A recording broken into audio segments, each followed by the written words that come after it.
যে আইন শৃঙ্খলা পরিস্থিতির উপরে আমাদের আলোচনা হয়েছে। আর প্লাস আপনি জানেন একটা আগামী কাল থেকে শুরু হচ্ছে একটা আমাদের বড় ইভেন্ট 1 জুলাই থেকে 5 অগাস্ট পর্যন্ত। এই ব্যাপারটাই আমাদের আলোচনা হয়েছে। এখানে ধরেন যে বিভিন্ন পার্টি এবং বিভিন্ন সামাজিক সংগঠন তাদের অনেক অনুষ্ঠান থাকবে। এই অনুষ্ঠানগুলি যেন নির্বিঘ্নে কীভাবে হতে পারে এইসব ব্যাপারে আমাদের মেইন আলোচনা। না, এটা পুরা বাংলাদেশে হবে, অনুষ্ঠানগুলি পুরা বাংলাদেশে হবে। এই কোনো ধরনের থ্রেট আলাই দিলে এখন পর্যন্ত নাই, যেহেতু এইটার ভিতরে সবাই পার্টিসিপেট করবো, আপনারাও তো পার্টিসিপেট করবেন।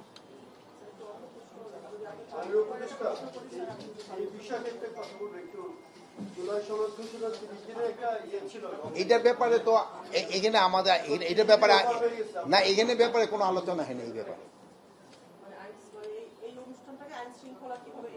হ্যাঁ হ্যাঁ, এই ব্যাপারে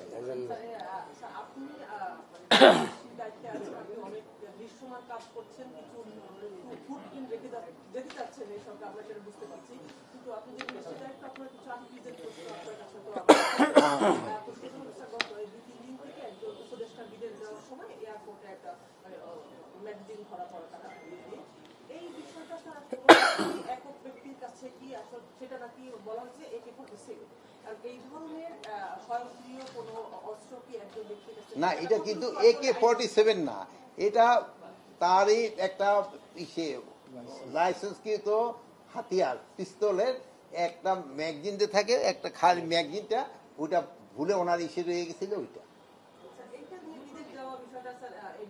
না, বিদেশ যাওয়ার কিছু না, হয়তো ভুলে অনেক সময় আপনি দেখেন হয়তো চশমাটা নিয়ে যাবেন, ভুলে হয়তো চশমা না নিয়ে মোবাইলটা নিয়ে রওনা হয়ে গেলেন, এরকম এই ভুল, এটা একটা মানে জাস্ট একটা ভুল।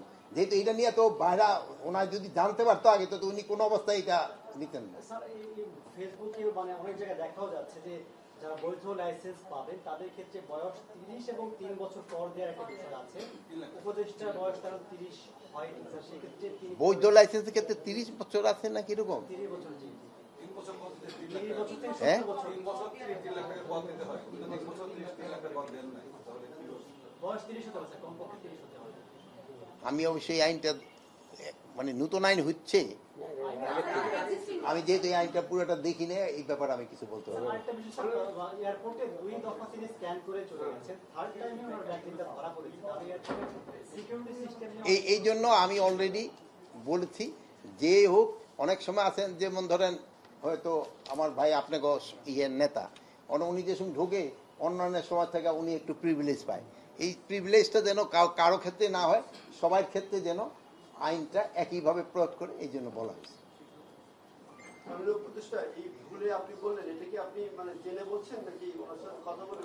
না, ওনার সাথে তো আর আমার কথা হয় না, বাট জিনিসটা তো বোঝা যায় যে হয় কি, আপনি যদি জানেন যে এখানে একটা হাতিয়ার নিয়ে ঢুকার কথা না, তা আপনার পকেটে যদি ধরেন হঠাৎ একটা গলি পাওয়া গেল, তো আপনি বোঝা যাবে যে এটা আপনি ভুলেই ঢুকছে।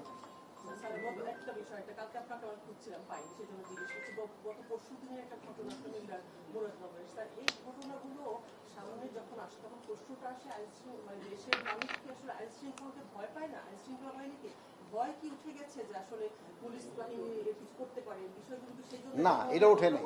এই যে দেখেন, যদি আপনারা আমি দেখি বলি যে গতকালকে যে ঘটনাটা, এইটা আর একটা ওই যে পটুয়াখালীর একটা ঘটনা, এটা আপনারা দেখছেন, দুইটার উপরে আপনারা মিডিয়ায় দেখছেন। এটা কিন্তু আইন শৃঙ্খলা বাহিনী কিন্তু তারা প্রপার অ্যাকশন নিচ্ছে, যে এই দোষটা করছে তাদের সাথে সাথে আইনের আওতায় নিয়ে আসছে, এবং যারা ভিডিওগুলি করছে তাদেরও কিন্তু আইনের আওতায় নিয়ে আসছে।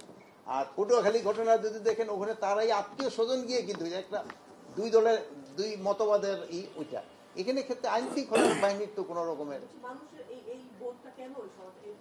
না, আইন শৃঙ্খলা বাহিনীর সম্বন্ধে মানুষের বোধ তো ভালো। আপনারা এই যে মিডিয়াটা দেখো, এই যে আপনারা এই লেখছেন, এই যে আপনাদের আমি পড়ি শোনাই, পেপারটা দেখাই দিই, দেখছেন তো পেপারটা দেখছেন? আপনারা জনগণের প্রশ্ন করছিলেন যে দেশে বর্তমান আইন শৃঙ্খলা পরিস্থিতি উন্নতি হয়েছে বলে মন্তব্য করেছেন স্বরাষ্ট্র উপদেষ্টা লেফটেন্যান্ট জেনারেল অবসরপ্রাপ্ত মোহাম্মদ জাহাঙ্গীর আলম চৌধুরী। আপনি কি তার মতের সাথে একমত? এখানে 62% লোক বলছে হ্যাঁ, 35% লোক বলছেন না, 3% লোক বলছে মন্তব্য নাই। আপনারা একটু লিখে নিয়ে দিতে পারেন, পরে বলবো স্যার হয়তো আবার লিখে দেয়। তো এই তো এখন জনগণের পারসেপশন তো অনেক ভালো। তো এই এই এই জনগণের পারসেপশনের উপরে তো আমরা নির্ভর করি। তো আল্লাহ দিলে হয়তো উন্নতি হচ্ছে। ভালো থাকেন, দোয়া করি।